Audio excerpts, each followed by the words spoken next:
माता रमाई आंबेडकर यांच्या जयंतीनिमित्त भुसावळ गांधीनगर येथे मोठ्या उत्साहात भव्य मिरवणूक काढण्यात आली।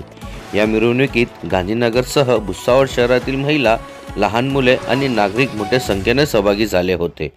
संपूर्ण परिसर घोषणांनी दणून गेला होता। गांधीनगर ते डॉक्टर बाबासाहेब आंबेडकर पुतळ्यापर्यंत ही मिरवणूक काढण्यात आली। ही भव्य मिरवणूक गांधीनगर येथून सुरू होऊन डॉक्टर बाबासाहेब आंबेडकर पुतळ्यापर्यंत मार्गक्रमण करण्यात आले होते।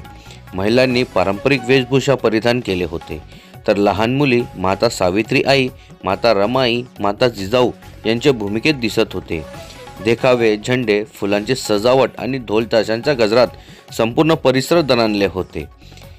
मिरवणुकीदरम्यान लहान मुलांनी रमाई यांच्या जीवनावर आधारित नाट्य सादर केले होते। त्यांनी त्यांच्या कष्टमय जीवन प्रवासाचे दर्शन घडवले।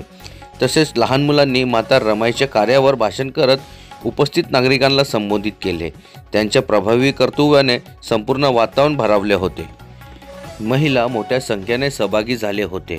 उत्साहात ही जयंती साजरी करण्यात आली। या मिरवणुकीत गांधीनगर आणि भुसावळ शहरातील महिलांचा मोठा सहभाग बघायला मिळाला। त्यांनी जय भीम, जय रमाई, जय जिजाऊ, जय सावित्री अशा घोषणांनी परिसर दणाणून सोडले। माता रमाई यांच्या जयंतीनिमित्त विविध सामाजिक संदेश दिले गेले। मिरवणुकीचा समारोप डॉक्टर बाबासाहेब आंबेडकर यांच्या पुतळ्याजवळ झाला। इथे उपस्थितांनी पुष्पहार अर्पण करत माता रमाई आणि डॉक्टर बाबासाहेब आंबेडकर यांना अभिवादन केले। मान्यवरांनी रमाई यांच्या संघर्षमय जीवनावर मार्गदर्शन केले। या भव्य मिरवणुकीने संपूर्ण भुसावळ शहरात उत्साहाचे वातावरण निर्माण केले। माता रमाईच्या विचारांचा प्रसार करण्याचा संकल्प घेत या कार्यक्रमाचा समारोप करण्यात आला। बघत रहा MH19 न्यूज। मुख्य संपादक श्रीकांत वानखेडेसह ब्युरो चीफ जोयस सय्यद, जळगाव जिल्हा, महाराष्ट्र।